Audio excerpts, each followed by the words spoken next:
What's up, good people? Welcome back to another episode of Undrafted Views. We're here. We talk sports from the sidelines. And today we're going to talk about the Philadelphia 76ers and what we see from them as the playoffs come up. Let's get into it. The Philadelphia 76ers are currently second in the Eastern Conference with a record of 35-17. I mean, we know what the Brooklyn Nets are doing, but are the Philadelphia 76ers good enough to make it out the East? They are good enough to make it to the Eastern Conference Finals. Mm-hmm. Making it out of the East, my answer would be no. And only because the Nets are going to demolish anybody that gets in their way. I don't see anybody getting past the Nets. And so, unfortunately, by default, my answer is going to have to be no. Okay. I think the Nets, they have way too many weapons. I mean, it's unbelievable. You know, the last game, and I know this is about the Sixers, but we're talking about the Sixers' biggest competitor in the East, in my opinion. KD just, came off the bench haphazardly, and it was just like not a big deal. The Nets did not miss a step. It's unbelievable how talented they are. Let me tell you, and what's interesting is that the Sixers played the Nets twice so far this season. Mm-hmm. And the first time they played them, they lost. But guess what? They played them with the old Nets team, right? When we had Jared Allen and Karis LeVert and that whole squad, right? Mm-hmm. And KD and Kyrie didn't play during that game. They played them a second time this season, and they won that game. And they won that game when James Harden was on the roster. You have to understand that the Nets team that we are watching right now will not be it will be an enhanced Nets team once all three, James Harden, Kyrie Irving, and KD, are on the floor. Mm-hmm. Right. And then with the mid-season trades, they added LaMarcus Aldridge. Blake Griffin was added at some point. So, I mean, what are we talking about? No. Nobody. If anybody in the East, if anybody makes it out of the East and it is not the Nets, it is a failure on the Nets end. All the work that they did to build that roster, right? Mm-hmm. So from a 76ers perspective, and when I'm looking at their roster, although they have really good players and they have one of the best players in Joel Embiid, there's no way he can match up against the weapons that the Brooklyn Nets have. I just don't see it in a 7-game series. I just don't see it. And they also, the 76ers will be playing the Brooklyn Nets around April, I want to say April 14th or something. I think I saw that is the game. And if all three of the team, KD, James, and Kyrie, play in that game on April 14th against the 76ers, then we'll really see what the matchup looks like. Mm-hmm. If they all three don't play, we still don't know. Yeah, and I don't think they will. I don't think they will, just so that Steve Nash doesn't have to show his entire hand. Wow. And then Doc Rivers may pull a fast one and not play Embiid or something, Yeah, but who can Doc Rivers really pull in? Because the only midseason trade they made was George Hill, and I ain't seen him on the floor yet. No. So and then, what other weapon can the 76ers pull out that's going to be a shock to anybody in the East? That the Brooklyn Nets don't already have, the shock value is already there. So no, the Sixers, not this season. Hate to say it. Man, that's tough. Know. However, that matchup, I do believe that they will make it to the Eastern Conference Finals. And that matchup with them and the Brooklyn Nets is going to be a great 7-game series. Oh, yeah. I see it going a full 7. Oh, absolutely. So I'm not saying that the 76ers are scrubs. No, not by far. I'm not saying that. And I believe they will compete at the highest level. I just don't see them coming out of the East. That's all. So let's talk a little bit about who on the Sixers will be the Achilles heel going into the playoffs. We know Ben Simmons. He's a great defender. He runs the offense, but he does not look for his shot. Do you think that will be a problem as they move forward? Yes. Mm-hmm. I don't see Ben Simmons, unless something changes, being a big factor in whether or not the 76ers move forward. He will just be an ancillary piece, I think. Ben Simmons, the fact that he doesn't shoot deep, and you just mentioned he doesn't look for his shots. You need all buckets in the playoffs. And you need people that can create their own shot, especially in the 7-game series. I'm not talking about these one-off games, right? And so these one-off games help place these teams in their proper seating. But once the 7-game series happens, it's a whole different ball game. And I just don't know if Ben Simmons, and unfortunately, Ben Simmons didn't play in the bubble because, he had his knee injury. Mm-hmm. So what would have the 76ers look like had Ben Simmons had been a part of the team when they went to the bubble? This will be the time where Ben Simmons make it to the playoffs, where really it's going to have a major impact on his overall presence in how the playoffs go. Mm-hmm. Well, I think Ben Simmons is a great slasher, though. I mean, he can get to the rim, and he could, Doc Rivers has encouraged him to dunk the ball more. I mean, he is 6'11" and shouldn't be a problem once he gets in the paint. And if they build a wall, he'll just dish it out to Joel Embiid. Easy. That's what Ben is accustomed to doing. I think he still has value with the 76ers. And they can, I think, come up. Doc Rivers can come up with a scheme so that players aren't just like double teaming Ben Simmons. No, what they'll do is double team Joel Embiid and leave Ben Simmons wide open. And be like, I dare you. I dare you. Yeah. I dare you, Ben Simmons, to make the shot. You're going to be forced. Maybe his shot may flourish in the playoffs. It just may, because I can see him being forced to make the shot. Yeah, or maybe some little floaters. He just needs to get in the paint. Yeah, okay, so you can get in the paint probably with the other teams, but can you get in the paint and make your floaters with the Nets? See, that's the problem. That's my point. Okay, come, let's talk about it. So LaMarcus Aldridge now all of a sudden is part of the starting lineup.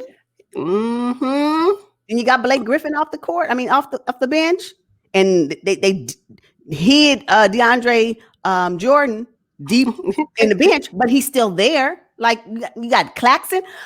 What I'm saying is the things that Ben Simmons does very well, he will be challenged, I believe, in a 7-game series against the Nets to do those same things successfully. That's just consistently, excuse me. Maybe not consistently. Okay. Now, it's not just Ben. I mean, there's Danny Green, too. Well, I mean, his shot has been on and off. It's been very inconsistent. They knew that when they did for Danny Green back before the season began. He was on and off with the Lakers. What? Yes. Why? Let me just tell you, the only way Danny Green can surprise me is if his shot stays consistent. And until he does that, if you've watched any of the videos we've had on the 76ers on this channel, you would already know how I feel about Danny Green. I know. Oh, you looking for the Spurs. Now, if he turned into the Spurs, Danny Green, then I'm here for it. And maybe that's what they're waiting on. But if you're looking for the Lakers, Danny Green, the reason why the Lakers had to go to that next game, because you was wide open. He was actually on an island. I know. Oh, that was bad. Oh, it was terrible. Poor Danny. I know. Yeah. He didn't want to go. I know. Mm-hmm. But and I'm exaggerating, of course. I mean, everybody makes bad shots, can't make the shots. I understand that. But Danny Green is so inconsistent. I think one of his greatest assets right now in his game is his defense. Yeah. Now, he can hang with you, right? So I think that is one of the added benefits they brought to the roster on the 76ers is in Danny Green. But his shot, good luck. When he's on. You're like, yes. And then it goes away. And you're like, well, we needed you that time, and you didn't show up. So I don't know. Mm-hmm. And Seth Curry, too. He's a Curry. So that means he can drain the 3 ball. Yeah. But his shot has been off and on. And that's going to be a huge problem. But I believe in Seth Curry. I think he'll find his shot in the playoffs. So the Nets have Joe Harris. So when we're talking about 3-point shooting, these teams can shoot 3-pointers. Like, multiple teams have great 3-point shooters and multiple people that can do it. What is the X factor that the Sixers will be bringing to the playoffs that will help get them out of the East? What is that X factor? Because I don't know what it is. Well, I think Shake Milton plays a good role coming off the bench. He averages about 24 minutes, 13 points, 2 rebounds, and 3 assists. I mean, I like Shake. I hope Doc continues to put him in the rotation. Also, Tyrese Maxey, the rookie. Yeah. Doc, sometimes he doesn't really play rookies much, but Tyrese is averaging 14 minutes a game, 7 points, 1 rebound, 1 assist. Those are X factors that the Sixers will need to kind of throw off what teams are accustomed to seeing. Right. Enough to get them out of the East? No, they're not getting out of the East. I mean, they're not, unless something goes down with the Brooklyn Nets. Oh, absolutely. This is barring everything's consistent. People are healthy. Everybody's playing. Yeah. Anything that challenges that, From a health perspective, then yeah, it's anybody's game. But if we're talking about the team as it's constructed, both ends are playing in the matchup, the Nets are going to be the ones to win. Okay. Now, Doc Rivers, this is first season with the Sixers. We all know, but he spent 7 seasons with the Clippers and was not able to get them to the Western Conference Finals. Is it an easier path for him to get to the Eastern Conference Finals? Yes, absolutely. Absolutely. And you know what? I believe a successful season for Doc Rivers will be if the Sixers get to the Eastern Conference Finals. Yep. You don't think the pundits will still say, oh, yeah, but it's the East? No. The West is tough. Absolutely. They're going to absolutely say that. Yes. He needs to know that that's going to come with the narrative. It is the East. Yes. Yes. When you have them at 35-17 and they're number 2, but somebody with the record of like 34-18 is like number 4 on the West.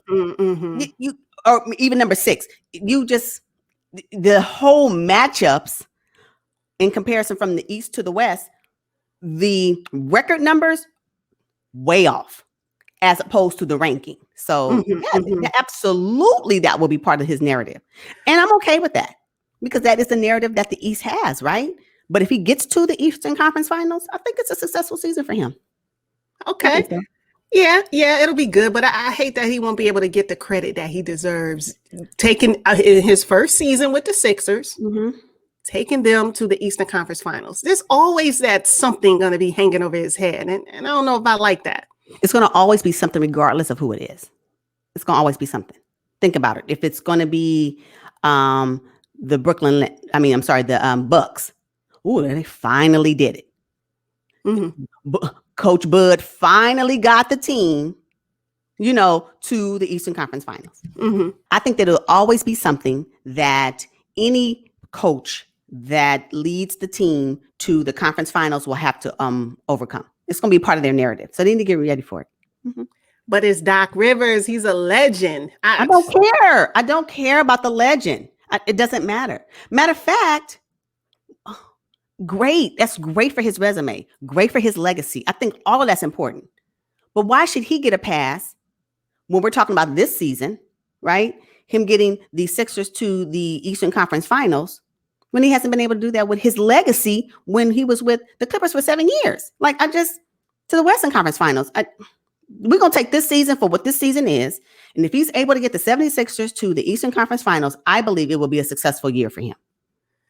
I do too. I don't believe that it's an all or nothing year. No, I don't think he should be on the chopping block. Should if they don't make it to the Eastern Conference Finals, does that change it up a little bit? Yes. I still don't think so. I still don't think so. No, it's his first year. If the Sixers go home in round 1, what's your thought on that?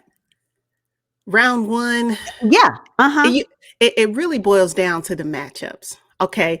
Right now in the Eastern Conference, right? Obviously, whoever is the 8th, the Sixers are, let's say the Sixers stay at the 2nd seed in the East. Fair, because I believe that they'll fluctuate between 2nd and 1st.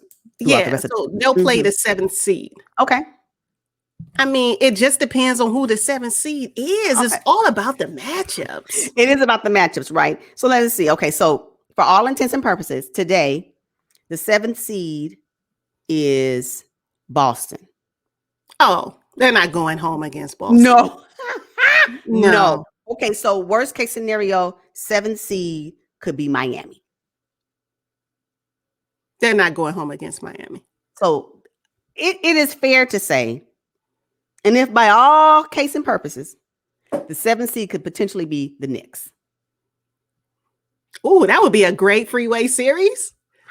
Wow. No, they're not going home against the Knicks either. It is safe to say, and I agree with this thought process, that the 76ers they will win the first round of their playoff series. Yes. Second round, we don't know, right? So the matchup gets a little bit tougher, and then we'll determine from there. But yeah, no, I can see them getting out of the first round too. And that is my point. So if they don't make it out of the first round, considering the matchups we just talked about, and potentially it'll be some, of these lower level teams. You think that's not going to be a bad sign from Doc? Absolutely. Yeah. Against those particular teams in the first round. However, in the second round or the semifinals, I think it's a different narrative. Really? Yeah. I think it's a Okay. different narrative. It's his first season with the Sixers. And, the fact that the semifinals has always been Doc Rivers' ceiling. Okay. I'm with it. Yeah, no. See, but that's so if he can't get out of the semifinals and considering that's always been his ceiling, then maybe it's not a good year for him. Maybe he has maxed out his coaching ability.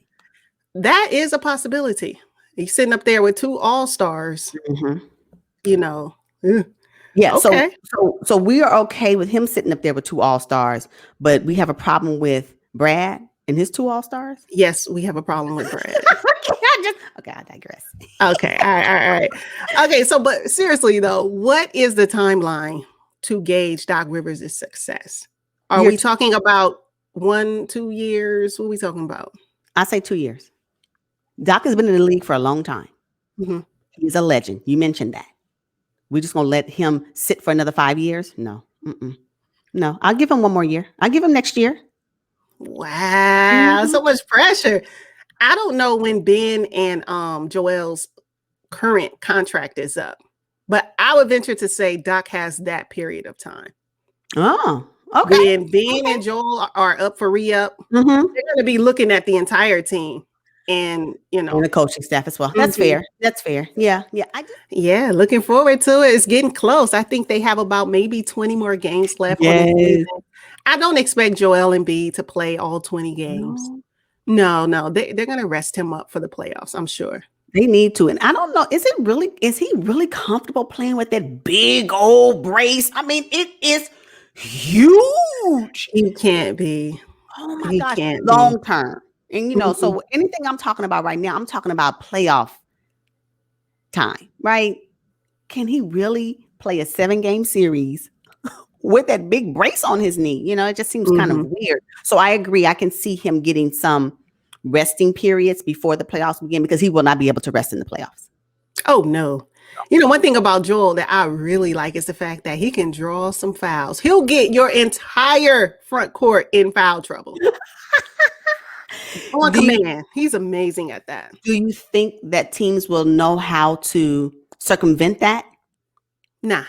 Okay. He's so theatrical and dramatic and loud. The referees have to call it. Yeah. And he's super big too. So it's just this seems probably worse than it really is. Right. Yeah. He's good. I mean, hey, that's part of his game. And I'm not mad at it. He's not the only one that does it either.